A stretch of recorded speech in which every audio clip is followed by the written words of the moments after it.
미국 뉴욕을 찾은 윤석열 대통령이 잠시 뒤에 열리는 유엔 총회에서 기조연설을 합니다. 연설의 핵심은 자유를 존중하는 나라들과의 연대, 그리고 경제 안보가 될 것으로 보이는데요. 자, 뉴욕 현재 나가 있는 취재기자 연결해서 자세한 소식 들어보도록 하겠습니다. 박석영 기자. 네, 미국 뉴욕입니다. 네, 이제 한두 시간 뒤에 윤석열 대통령이 유엔 총회 첫 데뷔전을 앞두고 있는데 지금 이 뉴욕 현장 상황 좀 전해주시죠. 네, 지금 제 뒤로 보이는 곳이 유엔 총회가 열리고 있는 유엔 본부입니다. 펜스가 쳐져 있기 때문에 우리 취재진이 더 가까이 접근하기는 어려운 상황인데요. 이처럼 이곳을 중심으로 도로 곳곳이 폐쇄되고 있어서 교통 상황도 좋지 않은 상태입니다. 또 경호 인력이 추가되고 있는데 보안도 강화되는 모습입니다. 세계에서 온 각국 취재진들의 모습도 볼 수 있었는데요. 모두 긴장감이 맴도는 분위기였습니다. 오늘은 유엔 총회 일반 토의 첫날입니다. 1시간여 전쯤부터 각국 정상들의 기조연설이 이어지고 있는데요. 윤 대통령은 185개 회원국 가운데 10번째로 연단에 서게 됩니다. 우리 시각으로 오늘 새벽 1시에서 2시쯤이 될 거로 보이는데 YTN에서 생중계될 예정입니다.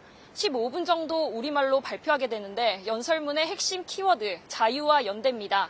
풀어서 설명하면 자유라는 가치를 공유하는 나라들이 유엔을 중심으로 연대하자는 내용입니다. 경제적, 기술적으로 여유가 있는 나라들이 어려운 나라를 적극적으로 도와야 한다며 한국 경제 성장을 예로 들 예정입니다. 관련한 김성한 국가안보실장의 브리핑 발언 들어보겠습니다. 미국을 비롯한 자유라는 가치를 공유하는 자유세계의 국가들이 한국을 믿고 적극적으로 도와줬기 때문이다. 바로 이 시점 유엔과 더불어서 실천해 나가자는 것이 윤 정부의 대북 정책 기조죠. 담대한 구상을 포함한 대북 메시지는 이번에는 특별히 담기지 않을 거로 보입니다. 총회를 마친 후에는 김용전 세계은행 총재와의 오찬, 그리고 안토니우 구테우스 유엔 사무총장과의 면담이 이어집니다. 자, 박 기자, 이 뉴욕에서의 또 다른 하이라이트가 바로 한미 그리고 한일 정상회담일 텐데 일정이 좀 더 구체화된 것이 있습니까?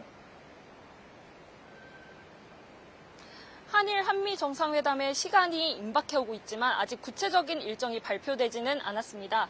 다만 현지 시각으로 21일 오후, 그러니까 우리 시각으로 22일 새벽쯤이 가장 유력할 것으로 예측은 되고 있습니다.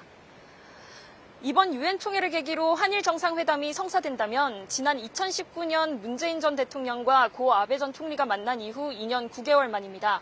강제징용 배상 문제 등 산적한 현안에 대한 해법이 가시화될지 관심이 쏠리는데요. 일본 측에서는 회담 성사 여부에 대해 정해진 게 없다는 입장을 고수하고 있고 애초 합의했다던 우리 측도 말을 아끼고 있는 등 막판 물밑 신경전이 이어지고 있습니다. 한미 정상회담의 경우 윤석열 대통령과 조 바이든 미국 대통령이 지난 영국 국왕 주최 환영 만찬 당시에도 조우하면서 만남을 기약했는데요. 미국 인플레이션 감축법 후속 논의가 의제에 오를지가 큰 관심인데 미국 측은 소극적인 것으로 알려져 불투명한 상태입니다. 지금까지 미국 뉴욕에서 YTN 박석영입니다.